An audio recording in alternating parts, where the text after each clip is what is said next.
시간이 좀 지났는데요. 지난번에 이어서 시퀀스 패널 혹은 이 타임라인 패널이라고 하는 것에 대해서 계속해 보기로 하죠.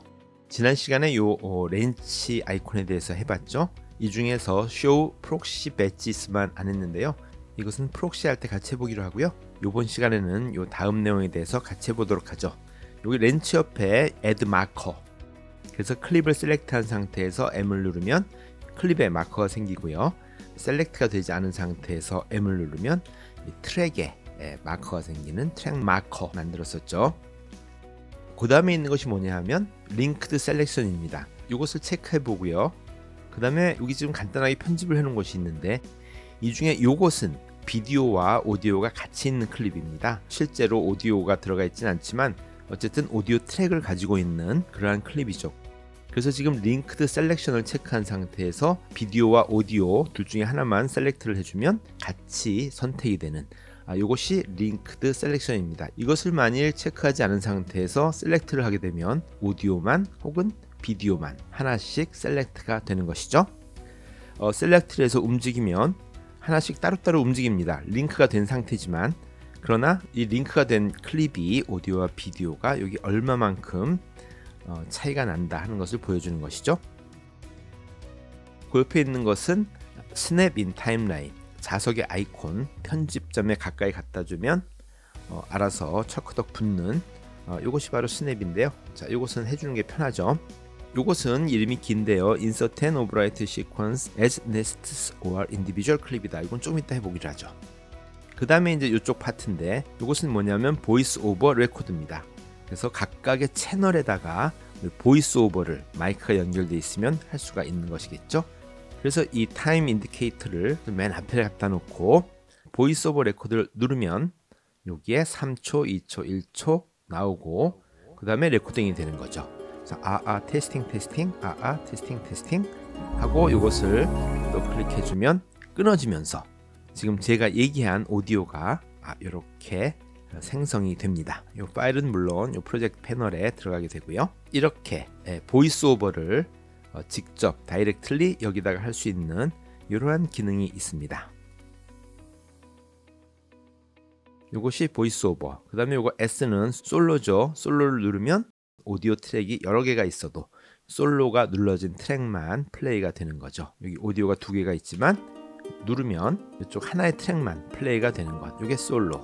그 다음엔 뮤트입니다. 소리를 끄는 거죠. 소리를 끈 상태에서 편집을 할 수 있는 뮤트가 되겠습니다. 그 다음에 이것은 그 싱크락이라고 하는 그 버튼인데요. 예를 들어 지금 이 싱크락이 모두 온이 되어 있는 상태죠. 그런 상태에서 지금 이 클립은 오디오와 비디오가 링크가 되어 있는 거죠. 이 앞에 있는 파일을 하나 지우고요. 이것을 오른쪽 클릭해서 리플 딜리트를 해보죠. 이 오디오와 비디오가 링크가 되어 있는 클립이 같이 앞으로 그 리플 에디팅이 되는 것을 볼 수가 있는데요.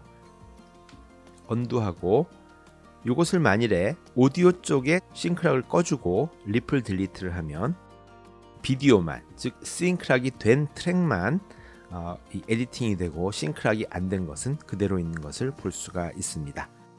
그래서 링크가 된 클립에 오디오와 비디오를 같이 움직이게 할 것인지 혹은 오디오와 비디오를 따로따로 편집을 할 것인지 정해주는 이것이 싱크락이 되겠습니다.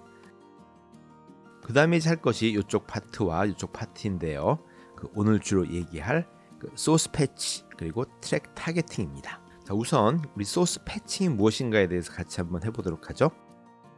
여기 지금 사용한 오리지널 소스들이 있습니다. 이걸 만일 더블 클릭을 한번 해볼까요? 그러면 이 소스 모니터가 나오죠. 소스 모니터가 나오면서 여기에 없던 이쪽 파트에 V1이라고 하는 것이 지금 나타나게 됐죠. 이것이 바로 우리 소스의 비디오 1을 나타내주는 이러한 버튼이 되겠습니다. 그래서 이쪽 파트를 소스 패치 패널이라고 부릅니다. 빈 곳을 때우고 막는 이것을 우리 패치라고 하죠. 즉 인서트 혹은 오버라이드 에디팅을 지칭하는 것이죠. 그래서 이것을 지금 더블 클릭하니까 이것이 생겼고요. 이것을 없애려면 이쪽 소스 모니터에서 클로즈 all을 해주면 없어지게 됩니다. 자, 여기 지금 V1이라고 되어 있죠. 이것을 우리가 정할 수가 있는 거죠. 여기 V1, V1, V1. 이 V1은 뭐냐 하면 비디오의 트랙 1을 얘기하는 거죠. 아니 그러면 비디오가 모두 트랙이 하나만 있지 두 개, 세 개가 있나? 라고 생각하시겠지만 만일 네스티드 된 그 시퀀스를 여기다가 인서트 하거나 혹은 오버라이트 할 때는 네스티드가 됐으니까 그 시퀀스에 그 여러 가지 트랙을 우리가 인서트 할 수 있잖아요. 그렇기 때문에 여기 오리지널 소스는 V1이라고 우리가 얘기를 하는 것이죠. 자, 그래서 이것을 더블 클릭 한번 해볼까요? 이 클립은 지금 V1인데요. 앞으로 해놓죠. 오디오는 없습니다. 오디오가 없기 때문에 V1이라고 된 거고요. 그 대신에 이 클립은요. 이 밑에 있는 요거 있죠. 이 클립은 오디오가 있습니다. 그래서 이것을 더블 클릭하면 이때는 오디오 1을 볼 수가 있는 거죠. 그래서 원하는 트랙에 이 소스를 집어넣겠다라고 이렇게 정해줄 수가 있는 것이죠. 자, 한번 해볼까요? 이렇게 V1, A1을 첫 번째 트랙에 각각 놓고요. 이것은 소스의 트랙입니다. 자, 이렇게 해놓고 소스 모니터에서 인아웃을 정해준 다음에 오버라이트를 한번 해볼까요? 첫 번째 프레임에서 오버라이트를 해주죠. 오버라이트를 해주면 맨 앞에 오버라이트 되는 것을 볼 수가 있습니다. 자, 그런데 언두하고요. 이것을 V1을 첫 번째 트랙이 아니라 두 번째 트랙으로 해주면 좀 길게 가볼까요? 두 번째 트랙으로 가서 오버라이트를 하면요. 첫 번째가 아닌 두 번째 트랙에 이것이 오버라이트 되는 것을 볼 수가 있죠. 마찬가지로 네 번째에다가 하면 네 번째에 그 오버라이트 되는 것을 볼 수가 있습니다. 마찬가지로 오디오도 오디오 트랙을 정해서 오버라이트를 하면요. 원하는 트랙에 이 소스 비디오와 오디오를 집어넣어 줄 수가 있습니다. 이것이 바로 그 소스 패치의 그 트랙을 정하는 기능인 것이죠. 자, 그 다음에 아까 잠깐 말씀드린 대로 우리 네스티드에 관한 것을 한번 보도록 하죠. 자, 지금 디스플레이용으로 여기 네스티드 시퀀스를 하나 만들어 봤습니다. 비디오가 4개, 오디오가 첫 번째 트랙이 있는 것이죠. 그래서 시퀀스로 와서요. 이 네스티드 시퀀스를 여기에다가 오버라이트를 해보려고 합니다. 근데 지금 이 소스 모니터가 꺼져 있기 때문에 이것을 오버라이트 하려면 프로그램 모니터에 갖다 대면 여기 오버라이트 있는 거죠. 여기다가 얹어주면 네스티드 된 시퀀스가 오버라이트 되는 것을 볼 수가 있죠. 언두하고요. 이것이 지금 겹쳐지니까 요 위에다 얹고 싶으면 여기에다가 오버라이트를 하면 요 위에 올라가게 되는 것이죠. 또 오디오 채널도 하나 있었기 때문에 오디오 채널을 정해줘서 오버라이트 하면 비디오와 오디오가 이렇게 뜰 수가 있는 것이죠. 그래서 지금 이것이 클릭되어 있는 상태면 네스트가 된 상태로 하나의 클립으로 오버라이트나 인서트가 되는 것이고 이것을 빼주면 지금 4개의 채널이 다 셀렉트가 될 수 있는 거죠. 그래서 이것이 꺼져 있는 상태에서 오버라이트를 하면 이렇게 네스트가 되지 않은 오리지널 클립들이 인서트 혹은 오버라이트 되는 이러한 버튼이 바로 이것입니다. 자, 그런데 이 소스 패치에는 3가지 모드가 있습니다. 첫 번째, 이렇게 액티브가 되어 있는 온 상태, 온 스테이트가 있고요. 두 번째는 오프 상태입니다. 이것을 그냥 이렇게 꺼주기만 하면 이 트랙 네임은 보이지만 실제로는 아무런 역할이 안 되는 상태죠. 이를테면 이러한 파일을 오버라이트를 해도 아무런 그 에디팅이 되지가 않습니다. 왜냐하면 꺼져 있는 상태이기 때문에.